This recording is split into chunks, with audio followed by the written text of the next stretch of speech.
चलो good morning सारे बच्चों को। मैं प्रभात दुबे एक बार फिर से सभी बच्चों का अपने ज्ञानदायिनी एजुकेशनल ट्रस्ट यूट्यूब चैनल पर स्वागत करता हूं। और बच्चे कैसे हैं आप लोग? उम्मीद है सारे बच्चे अच्छे होंगे और पढ़ाई भी मुझे उम्मीद है आप लोगों की सारी अच्छी चल रही होगी। टारगेट आप सारे बच्चों का एनटीपीसी होना चाहिए बच्चे, ठीक है। करंट्स की भी क्लास मिलना शुरू हो जाएगी आप लोगों को बच्चे, है ना।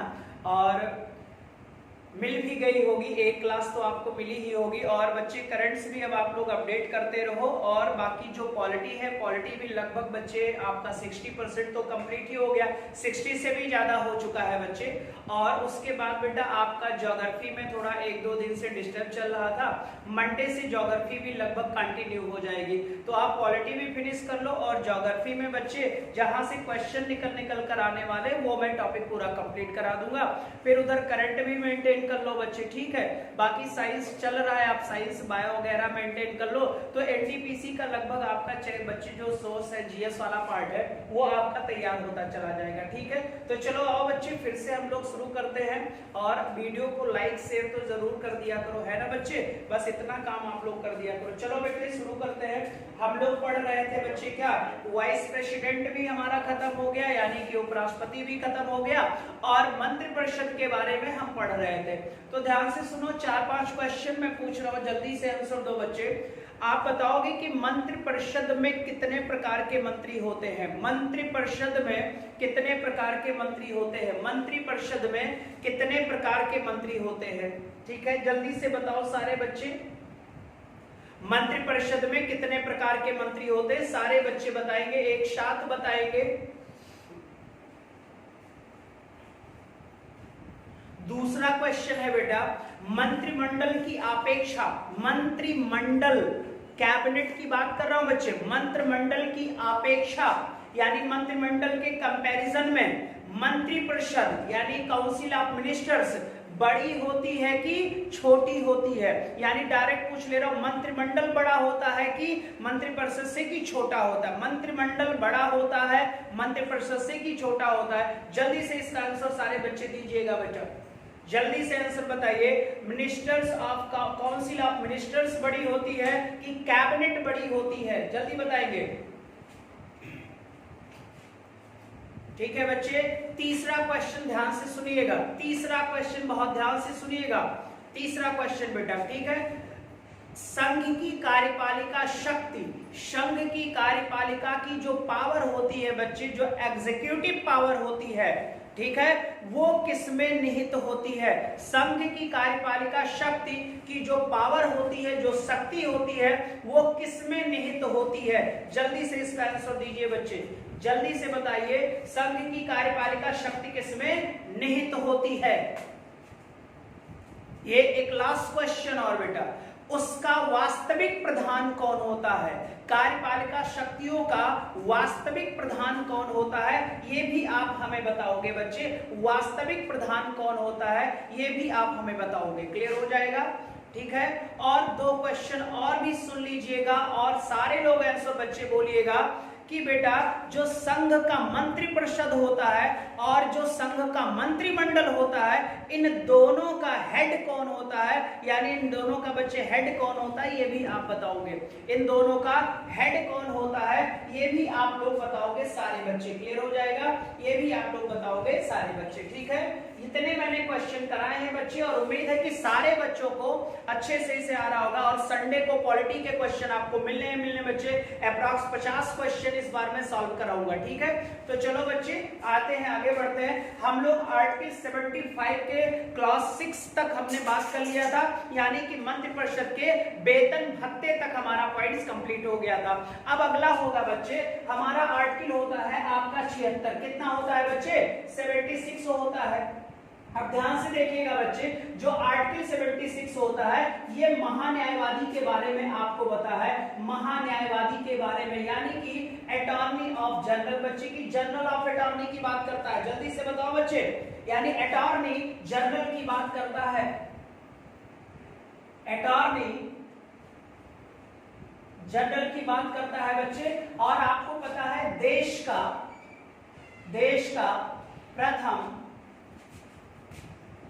का प्रथम विधि अधिकारी होता है, देश का प्रथम विधि अधिकारी होता है।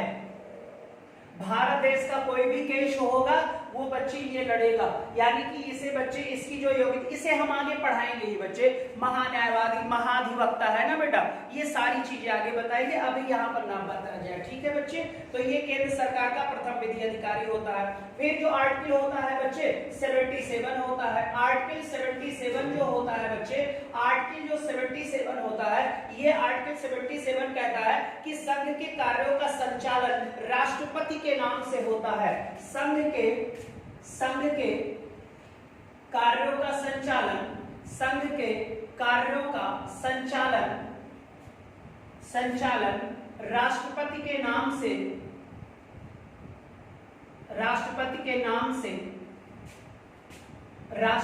नाम से होता है। क्लियर हो जाएगा। और राज्य के सभी कार्य राज्यपाल के नाम से होंगे और देश का सभी कार्य बच्चे, ठीक है, आप कभी पेपर पढ़ना बेटा तो रेलवे का टेंडर निकला होता है, ठीक है बेटा, या बच्चे प्रधानमंत्री रोजगार की जो सड़कें निकली होती हैं वहां पर सब लिखा रहता है बच्चे राष्ट्रपति द्वारा, ठीक है। तो जो भी कार्य संघ का होगा वो सारा का सारा किसके नाम से किया जाएगा बच्चे, आप बोलोगे सर राष्ट्रपति के नाम से किया जाएगा। Allocation of business, rule of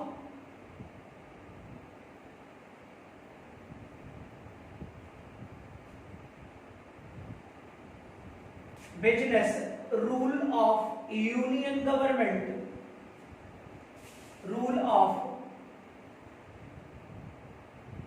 allocation of business, rule of union government by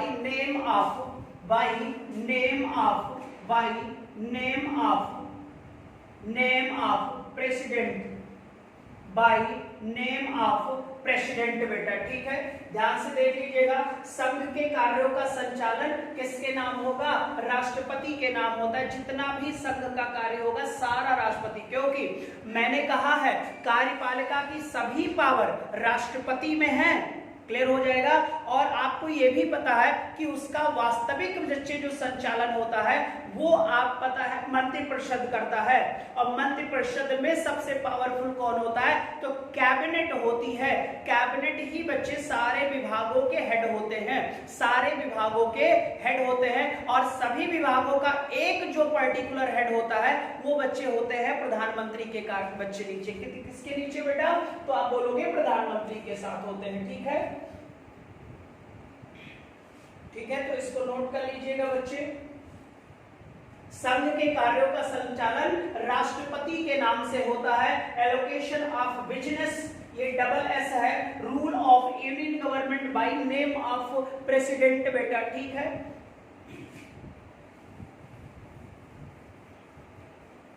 लिख लिया होगा बच्चों ने, लिख लीजिएगा जल्दी से। संघ के कार्यों का संचालन बच्चे 77 में है, 76 में क्या है, महान्यायवादी, ठीक है बेटा। इसी में आप लोग आर्टिकल 77 में ही बच्चे 2-3 पॉइंट्स और है लिखिएगा, ठीक है बच्चे, यहीं पर लिखिएगा। डिवीजन ऑफ वर्क 77 में ही लिखिएगा।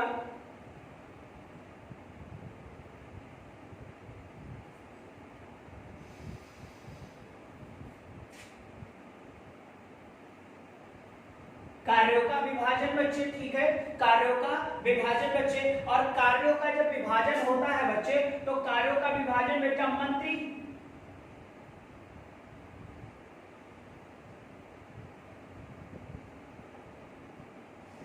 कार्यों का विभाजन किस में होता है, मंत्रिपरिषद में होता है बच्चे, या इसको ऐसे भी लिख सकते हो, मंत्रिपरिषद की जगह आप कर लो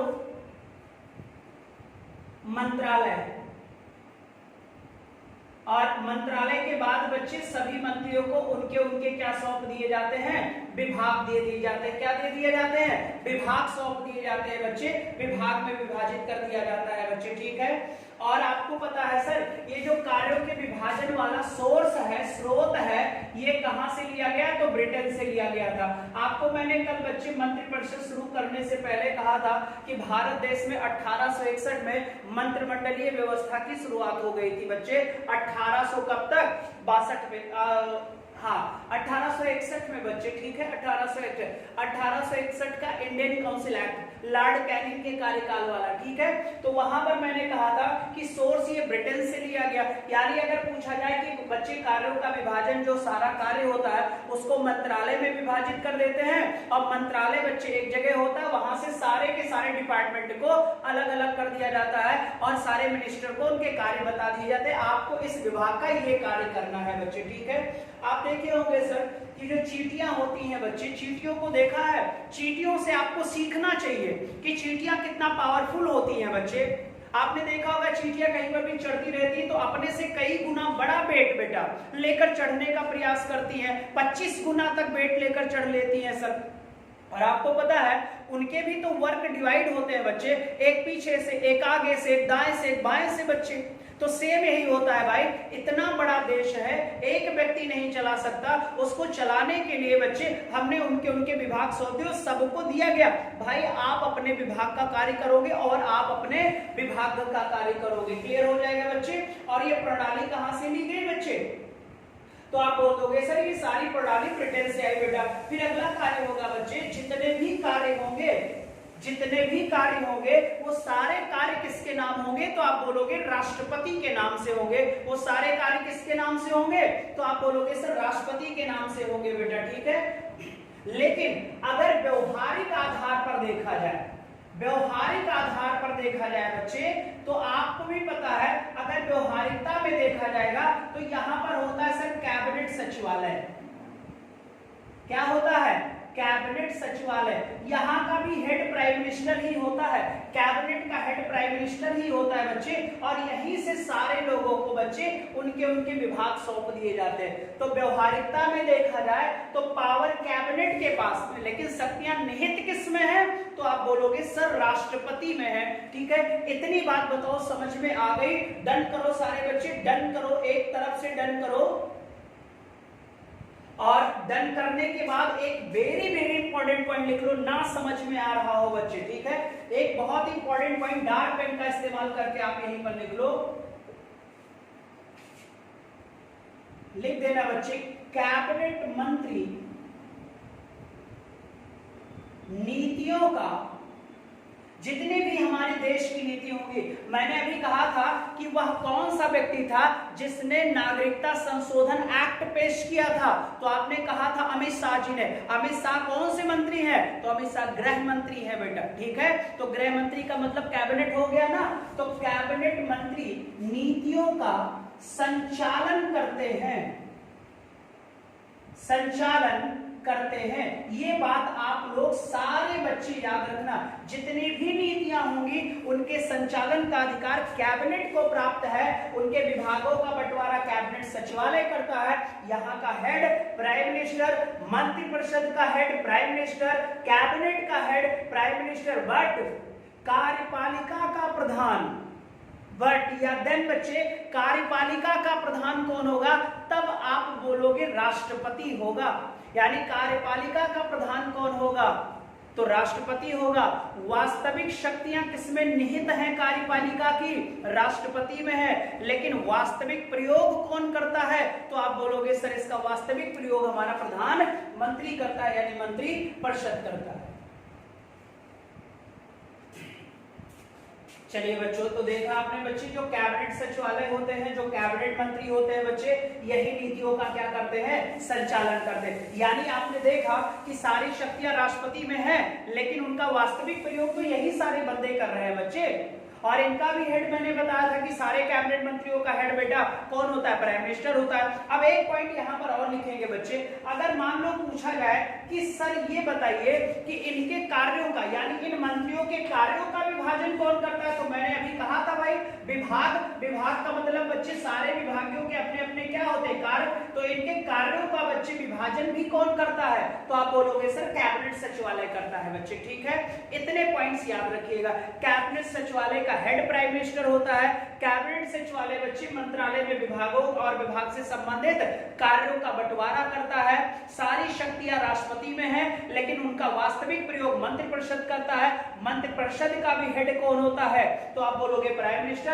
लेकिन अगर कहीं पर भी आपको दिख जाए कि कार्यपालिका का प्रधान, अगर डायरेक्ट पूछ जाए बच्चे कि कार्यपालिका का प्रधान, यहां पर कुछ ना लिखे बेटा, तो कार्यपालिका का प्रधान जानते हो बच्चे कौन होगा? राष्ट्रपति होगा। Head of nation, head of nation कौन होगा? राष्ट्रपति होगा। ठीक है बेटा, हेड ऑफ स्टेट्स नहीं होगा, हेड ऑफ स्टेट। मैंने 2 क्वेश्चन कराया था, अगर यहीं पर स्टेट्स लिख जाएगा तो आपको लगाना होगा राज्यपाल, गवर्नर लगाना होगा, और अगर स्टेट लिखा मिलेगा तो आपको लगाना राष्ट्रपति होगा। ये बात आप कान खोलकर याद कर लेना बेटा, क्योंकि 2-3 बार ये एग्जाम में क्वेश्चन आ चुका है और मोर कंफ्यूजन होता है स्टेट्स और स्टेट में बेटा। राज्य और राज्यों में अगर राज्यों का हेड पूछेगा तब राज्यपाल लगाना होगा, राज्य का हेड पूछेगा तो राष्ट्रपति लगाना होगा, स्टेट लिखा मिलेगा तो प्रेसिडेंट, स्टेट्स होगा तो राज्यपाल। ये बात आप याद रखना, ठीक है। चलो आर्टिकल 77 भी हो गया। कैबिनेट मंत्री सारे नीतियों का संचालन करते हैं, इनके कार्यों का विभाजन कैबिनेट सचिवालय करता है। कैबिनेट सचिवालय का हेड बच्चे प्राइम मिनिस्टर होता है, ठीक है। अब एक क्वेश्चन और समझ लो बच्चे, मंत्रिपरिषद मैंने आप लोगों को पढ़ाया था, सबसे पहली पावर राष्ट्रपति की पढ़ाई थी बेटा, और टेस्ट में बच्चे जो क्वेश्चन कराऊंगा उसमें से कई सारे क्वेश्चन मैंने डाले हैं, तो ये सारी वीडियोस आपकी तैयार होनी चाहिए कि कोई कंफ्यूजन ना रह जाए, फ्लो बन जाए क्वेश्चन सॉल्व करने से फॉर एनटीपीसी एग्जाम के लिए बेटा, ठीक। 2 चीज याद रखो, हमने वहां पर कहा था कि बच्चे सारे जितने लोगों की नियुक्तियां करता है हमारा राष्ट्रपति, किसके प्लेजर में काम करते हैं, कौन कौन राष्ट्रपति के प्लेजर में काम करते हैं, कौन कौन बच्चे संसद के कहने से राष्ट्रपति उनको रिमूव करता है, किसको सर्वोच्च न्यायालय के कहने से किसको रिमूव करता है, ये सारे मैंने टॉपिक आपको पढ़ा दिए थे। तो मंत्रिपरिषद किसके प्लेजर में काम करती है, तो बोलोगे सर राष्ट्रपति के प्लेजर में काम करती है, ठीक है, यानी प्रसाद प्रियत कार्य करती है, ठीक है। अब जो 78 होता है बच्चे, आर्टिकल 78 ये कहता है बच्चे कि duty of prime minister, duties of prime ministers,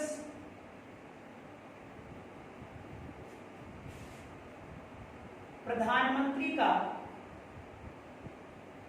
कर्तव्य। अब प्रधानमंत्री का कर्तव्य यही होता है, जितने भी प्राइम मिनिस्टर कार्य करें, किसी भी क्षेत्र में कोई भी कार्य करे बच्चे, तो इस कार्य की वो क्या दें, सूचना, और सूचना किस तक पहुंचाए बच्चे, तो आप बताओ राष्ट्रपति के पास तक पहुंचाए बच्चे, या राष्ट्रपति बच्चे कोई कार्य हो रहा है तो प्रधानमंत्री से उस कार्यों के बारे में जानकारी ले सकते हैं बच्चे। और फिलहाल आर्टिकल 78 यही कहता है कि प्रधानमंत्री का कर्तव्य है वो जो भी कार्य करे प्रशासनिक क्षेत्र में, आर्थिक क्षेत्र में, राजनीतिक क्षेत्र में, उन सभी के बारे में जानकारी वो किसको दे बेटा, राष्ट्रपति को दे, क्योंकि यही तो बच्चे सारी कार्यपालिका शक्ति इसमें निहित है। अथॉरिटी देता है कि आप काम करो, लेकिन जानकारी तो इसको होनी चाहिए ना कि आप कर क्या रहे हो फिर बच्चे, ठीक है। तो ये बात याद रखना, यानी प्रधानमंत्री की ड्यूटी होती है कि सारी जानकारी, सारी सूचनाओं के बारे में इसको बच्चे क्या कहते हैं बताया जाए, ठीक है। ये आपका क्वेश्चन हो जाएगा, राष्ट्रपति हो जाएगा, ठीक है। और हाँ सर, क्वेश्चन बना लो, मैं पूछूं कि राष्ट्रपति और मंत्रिपरिषद के बीच में, राष्ट्रपति और मंत्रिपरिषद के बीच में मीडिएटर का काम कौन करता है, मीडिएटर का काम कौन करता है, तो वो होता है आपका कौन, प्रधानमंत्री। मंत्रिपरिषद की जवाब बच्चे, मंत्रिपरिषद की तरफ से जवाब राष्ट्रपति को ये बंदा देगा, ये आप याद रखो। इतनी बात बताओ बेटा, समझ में आ गई ना, पूरा मंत्रिपरिषद वाला चैप्टर आपका समाप्त हो गया, ठीक है।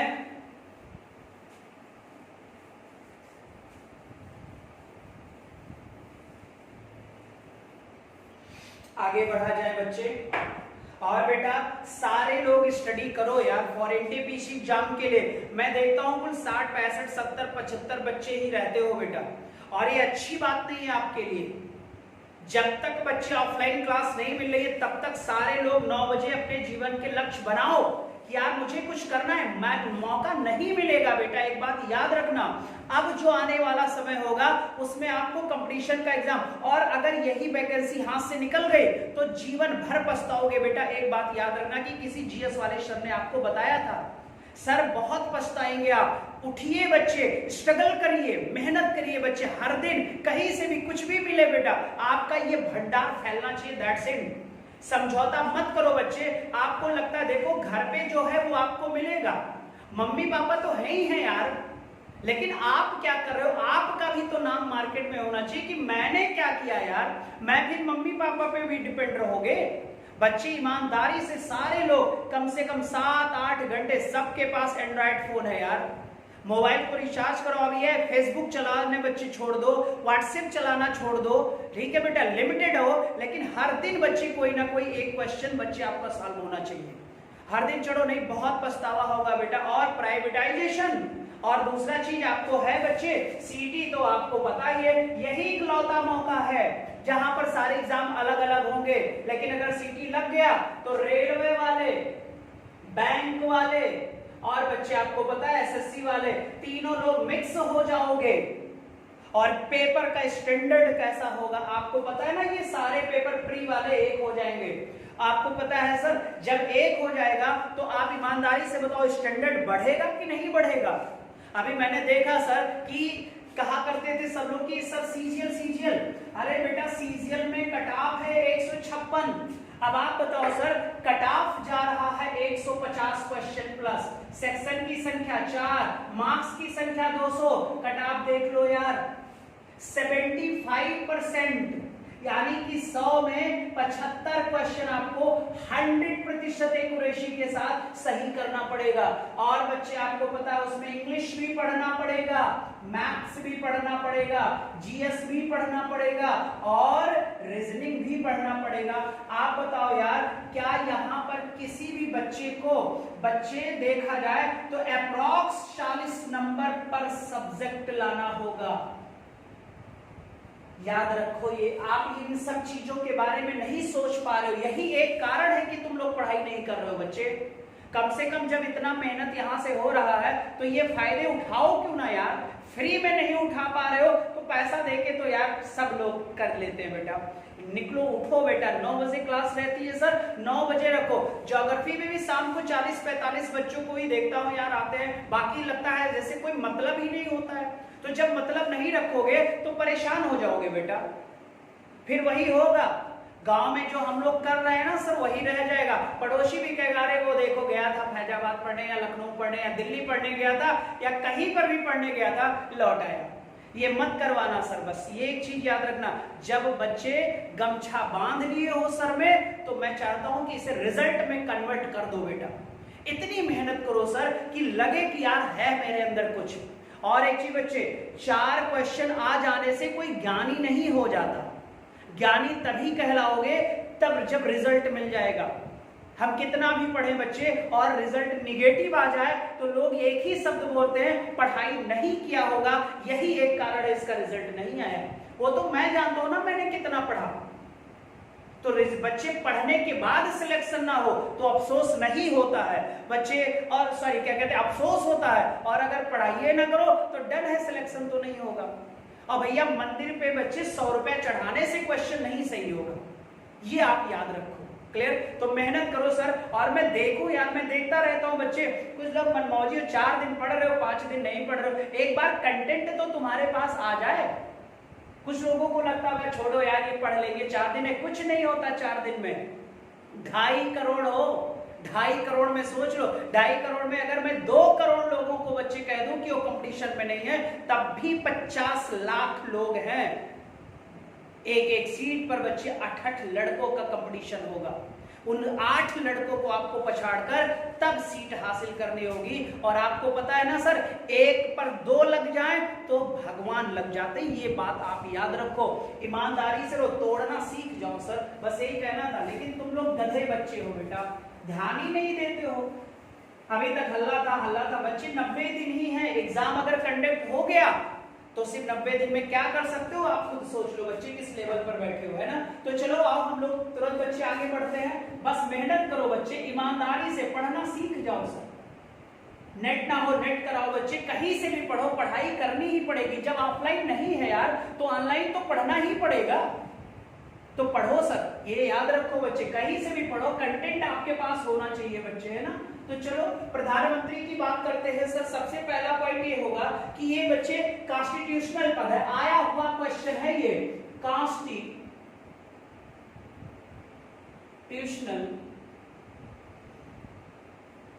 संवैधानिक पद बेटा, कॉन्स्टिट्यूशनल डेजिग्नेशन।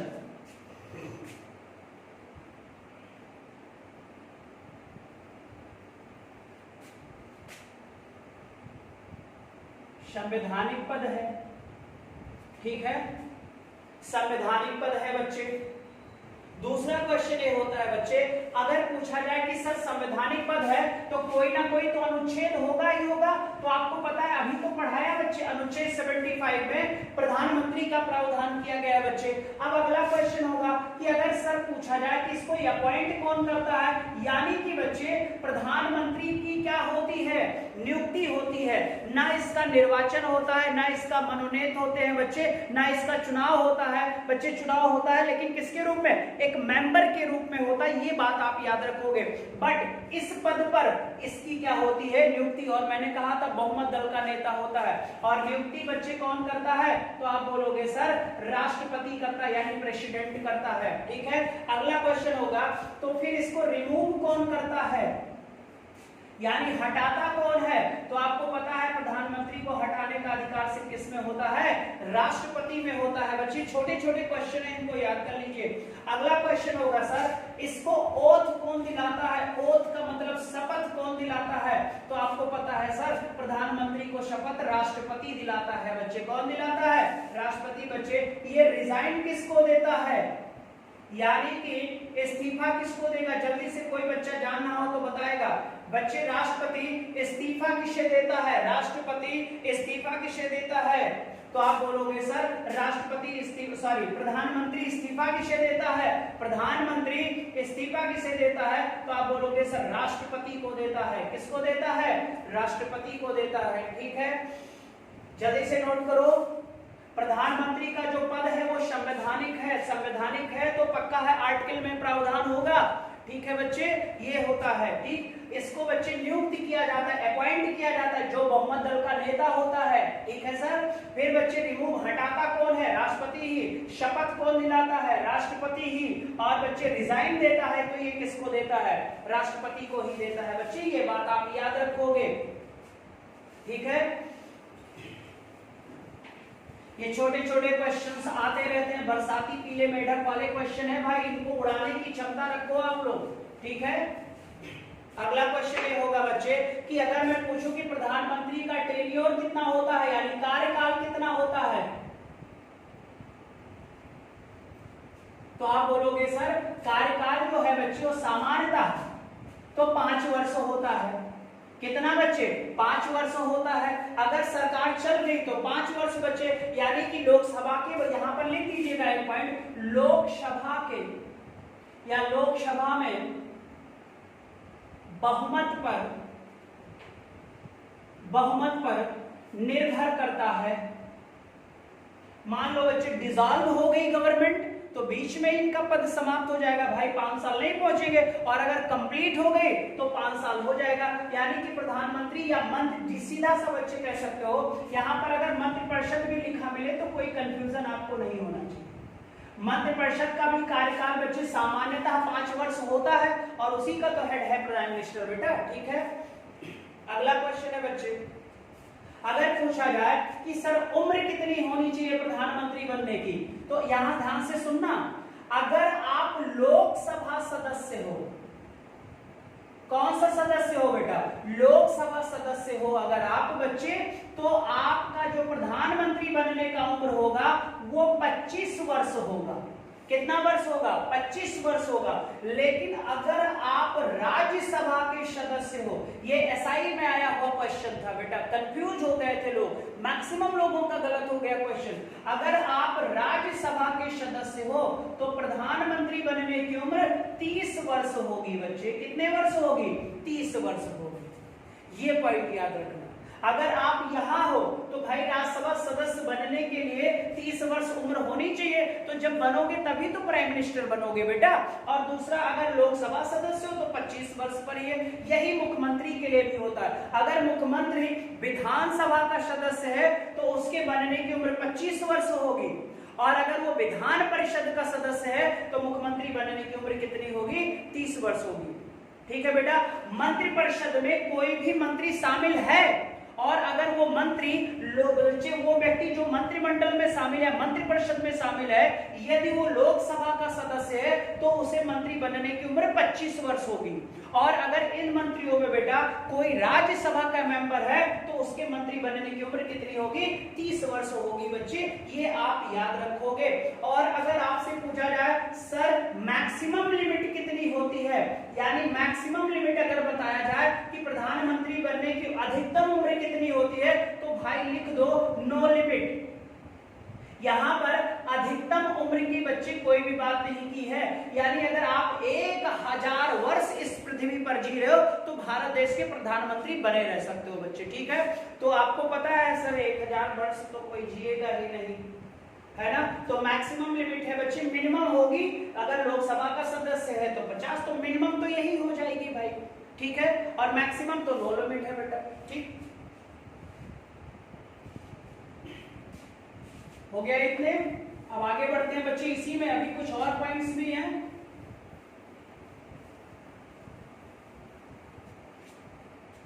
नेक्स्ट पॉइंट है बच्चे, अगर पूछा जाए कि क्या भारत देश में रीअपॉइंट की बच्चे बात की गई है, यानी पुनर्नियुक्ति, तो यस, हाँ। पंडित नेहरू कितनी बार? 3 बार। इंदिरा गांधी 3 बार।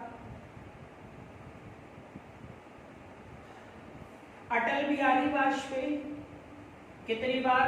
3 बार। ये कोई 3 ऐसे प्रधानमंत्री हैं भारत देश के बच्चे जो 3-3 कार्यकाल किए हैं बच्चे। ठीक है। और ये इकलौती महिला पीएम है।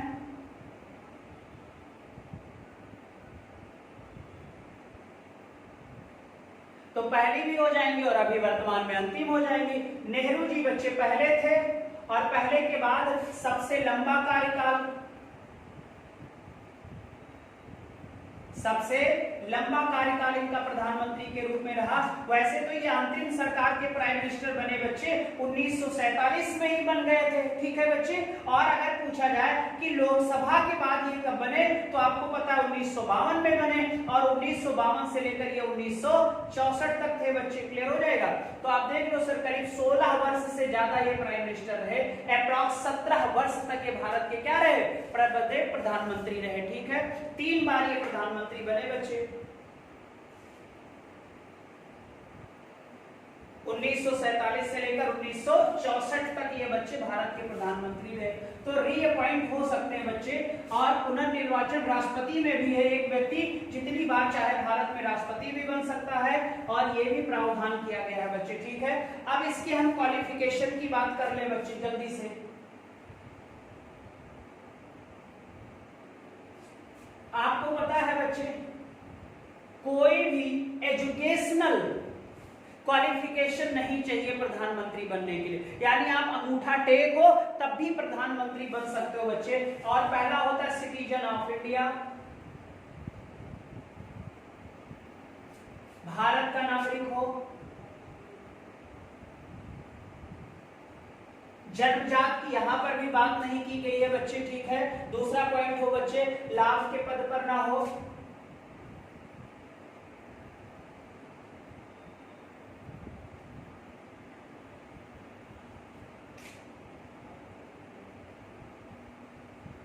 ये तो सब में कॉमन होता है, आपको पता ही है बच्चे। अगला बेटा होगा एज बच्चे 25 वर्ष पूरी हो और बच्चे किसी भी सदन का सदस्य हो।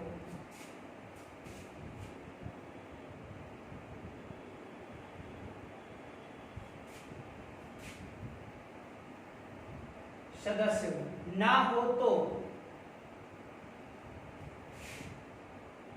6 महीने के अंदर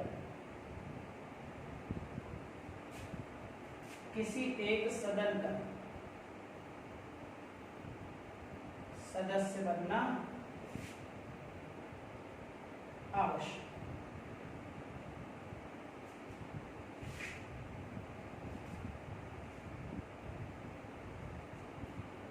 नोट करो और जल्दी बताओ, इतनी चीजें समझ में आ गई ना सारे बच्चों को?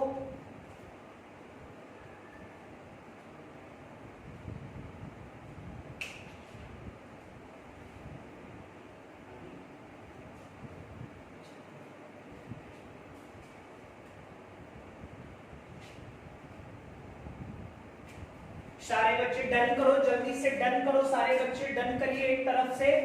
समझ में आया कि नहीं आया? इसे सिर्फ रटना है बेटा, इसमें कोई समझने लायक कोई पॉइंट नहीं है। एक तरफ से, और हमें सारे बच्चे लाइव दिखो चाहे जैसे दिखो बेटा।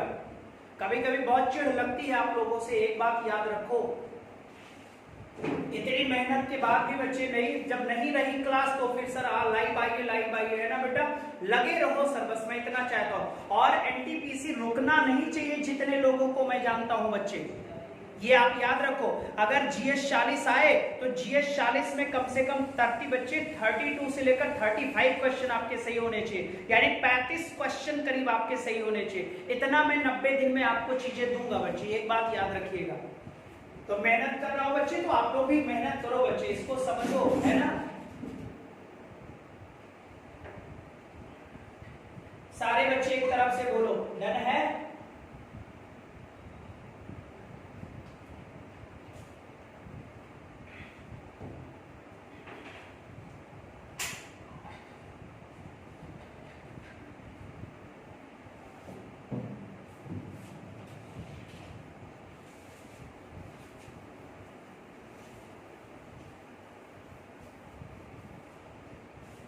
ठीक है बच्चे। बच्चे क्वेश्चन ये भी आया है, जैसे मैंने याद होगा आपको बताया था कि कौन सा ऐसा राष्ट्रपति है बच्चे जिसके कार्यकाल के दौरान ही मृत्यु हो गई थी। बताएगा कोई बच्चा कि वह कौन सा भारत का पहला राष्ट्रपति था जो पद के दौरान ही उसकी बच्चे, यानी कार्यकाल टेन्योर के दौरान ही उसकी बच्ची मृत्यु हो गई थी? जल्दी से बताओ सारे बच्चे, जल्दी से बताओ कि वह कौन सा राष्ट्रपति था बच्चे जिसकी कार्यकाल के दौरान ही मृत्यु हो गई थी? पहले बताना, पहला बेटा, ठीक है? सारे बच्चे जल्दी से बताइए, पढ़ा चुका हूं पूरा, बता भी चुका हूं।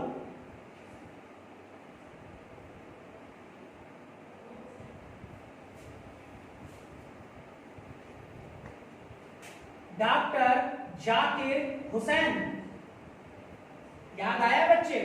डॉक्टर जाकिर हुसैन बच्चे, और फखरुद्दीन अली अहमद का नाम सुना होगा, ठीक है? ऐसे ही बच्चे कुछ ऐसे प्राइम मिनिस्टर हैं जिनकी कार्यकाल के दौरान ही क्या हो गई, मृत्यु हो गई। तो एक तो पंडित जवाहरलाल नेहरू ही थे बच्चे, एक लाल बहादुर शास्त्री थे, आपको पता ही होगा बच्चे, और एक श्रीमती इंदिरा गांधी थी बच्चे। ये 3 ऐसे प्रधानमंत्री हैं बेटा जिनकी कार्यकाल के दौरान मृत्यु हुई है, कार्यपद पर रहते हुए ही बच्चे की हो गई मृत्यु, ठीक है? नोट कर लेना, पद के दौरान इनकी मृत्यु हुई थी 1964 में जवाहरलाल, और आपको पता है सर ये विदेश में इनकी हत्या हो गई थी बेटा। अब कहते हैं हत्या हो गई थी, मर गए, डेथ हो गई थी बच्चे की, और इंदिरा जी को बच्चे उनके कमांडो ने उनको गोली से छलनी कर दिया था, ठीक है? और डॉक्टर जाकिर हुसैन बेटा भारत के पहले प्रधानमंत्री, पहले राष्ट्रपति थे जो मुस्लिम राष्ट्रपति थे, और ये पहले राष्ट्रपति थे जिनकी कार्यकाल के दौरान मृत्यु हुई थी। और इन्हीं के दौरान पहली बार ऐसा समय आया कि हमारे वाइस प्रेसिडेंट को एक्टिंग प्रेसिडेंट के रूप में कार्य करना पड़ा, और उस समय एक्टिंग प्रेसिडेंट के रूप में कार्य किया था बीबी गिरी। तो भारत के पहले कार्यवाहक राष्ट्रपति भी बीबी गिरी बने थे बेटा, और वही इकलौता दौर था वही 69 में इकलौता दौर आया कि बीबी गिरी 2 महीने के बाद बच्चे पद से त्यागपत्र दे दिया उन्होंने, क्योंकि उन्हें चुनाव लड़ना था राष्ट्रपति का। तो वो इकलौता समय आया बच्चे 1969 का जहां पर राष्ट्रपति भी नहीं, उपराष्ट्रपति भी नहीं, तो चीफ जस्टिस ऑफ इंडिया ने काम किया था बच्चे, याद रहेगा। ये सारी चीजें मैंने आपको बता दी है बेटा, ठीक है। और दूसरी चीज बच्चे, एक्टिंग पीएम यानी कार्यवाहक प्रधानमंत्री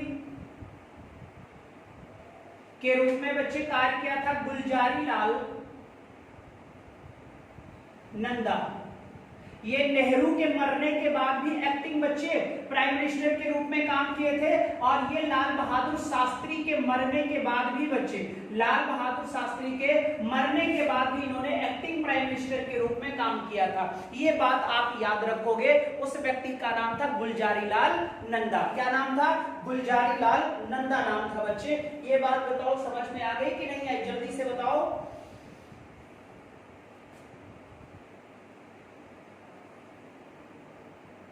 सबसे कम समय के लिए बच्चे प्रधानमंत्री आपको पता है 13 दिन के लिए बने थे 1996 के करीब, पंडित अटल बिहारी वाजपेयी।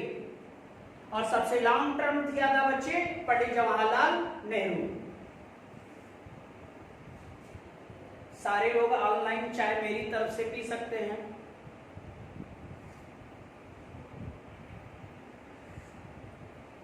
ठीक है बेटा, चलिए अगला होगा बच्चे, राष्ट्रपति कितने विभागों का प्रधानमंत्री कितने विभागों का पदेन अध्यक्ष होता है बच्चे? तो यहां पर लिखेंगे प्रधानमंत्री पदेन अध्यक्ष, एक्स ऑफिशियो, एक्स ऑफिशियो, इसको ऐसे लिख लेना, एक्स ऑफिशियो हेड। कौन? प्रधानमंत्री। सबसे पहला होगा नीति आयोग, नेशनल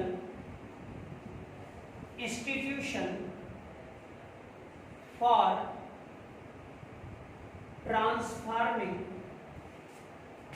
इंडिया। इसका जो पदेन अध्यक्ष होगा बच्चे, नीति आयोग का पदेन अध्यक्ष जो होगा वो आपको भी पता है सर प्रधानमंत्री होता है। ठीक है, तो अगर मैं पूछूं कि सर इसके पहले अध्यक्ष का क्या नाम है, यानी नीति आयोग के पहले अध्यक्ष का नाम होगा नरेंद्र दामोदर दास मोदी। और नीति आयोग ने कार्य करना कब से प्रारंभ किया? तो आप बोलोगे सर 1 जनवरी 2015।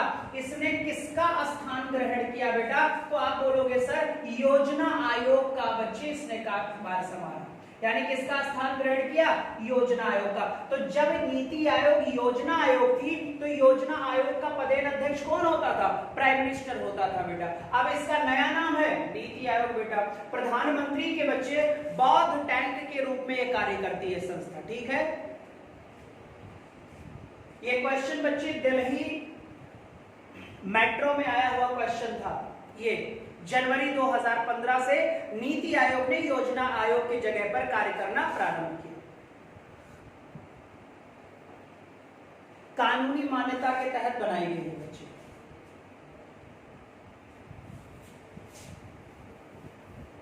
अगला एनडीसी,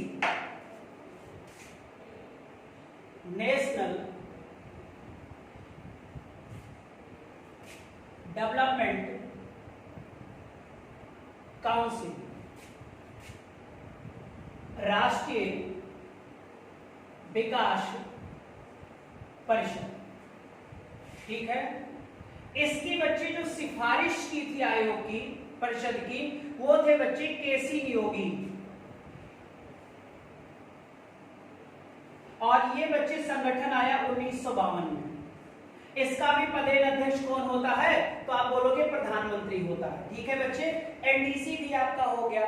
फिर होगा बच्चे राष्ट्रीय एकता परिषद।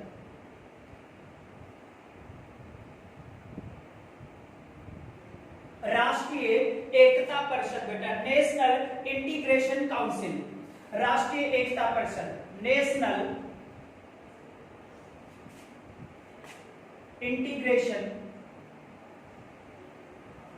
काउंसिल, इसका भी पदेन अध्यक्ष कौन होता है? तो आप बोलोगे सर प्रधानमंत्री होता है।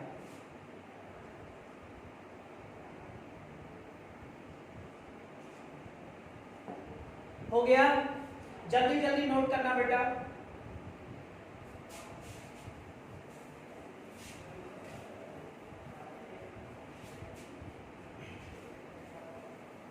नेक्स्ट होगा बच्चे national disaster management authority.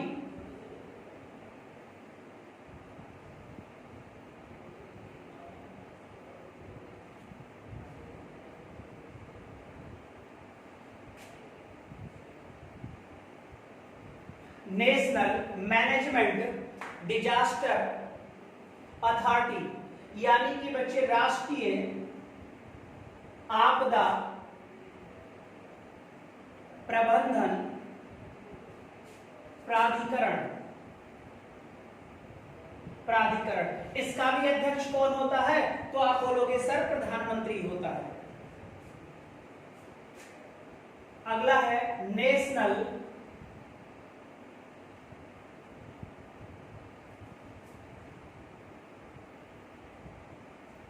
Water commission, राष्ट्रीय जल आयोग, इसका भी अध्यक्ष कौन होता है? तो आप बोलोगे प्रधानमंत्री। मंत्रिपरिषद का हेड कौन होता है? प्रधानमंत्री। मंत्रिमंडल का हेड कौन होता है? प्रधानमंत्री। ठीक है। कैबिनेट सचिवालय का हेड कौन होता है? प्रधानमंत्री। जितने भी मैंने अथॉरिटी लिखाई हैं बच्चे, इन सभी का अध्यक्ष जो होता है वो कौन होता है? प्रधानमंत्री होता है बच्चे।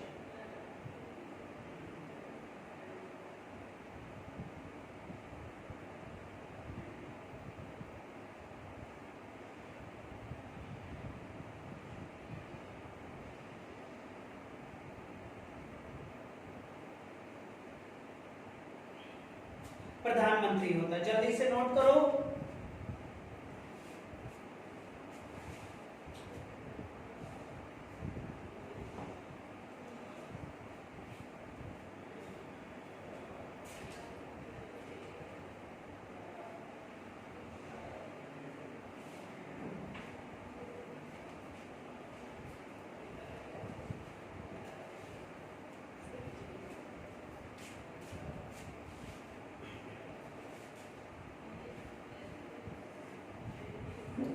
ठीक है बच्चे, तो आज हमने बच्चे मंत्रिपरिषद भी आपका खत्म हो गया, आपका राष्ट्रपति हो गया, उपराष्ट्रपति हो गया, मंत्रिपरिषद हो गया और प्रधानमंत्री भी हो गया बच्चे। ठीक है। अब इसी में हम बच्चे जो अगला टॉपिक बताएंगे वो मेजॉरिटी के बारे में बताएंगे कि बहुमत क्या होता है बच्चे। ठीक है। और बहुमत के बाद फिर हम अगला चैप्टर शुरू कर देंगे। और हाँ सर, अभी हमें बहुत सारे आयोग के बारे में भी पढ़ना है, कमीशन के बारे में। कुछ स्ट्रेटेजरी ऑर्गेनाइजेशन है, कुछ कॉन्स्टिट्यूशनल बच्चे ऑर्गेनाइजेशन है और कुछ लीगल ऑर्गेनाइजेशन है। यानी सांविधिक कहीं कहीं लिखा मिलता है आप लोगों को, कहीं कहीं संवैधानिक लिखा मिलता है बच्चे। ठीक है। तो इन सब चीजों के बारे में आपको मैं बता दूंगा। ठीक है।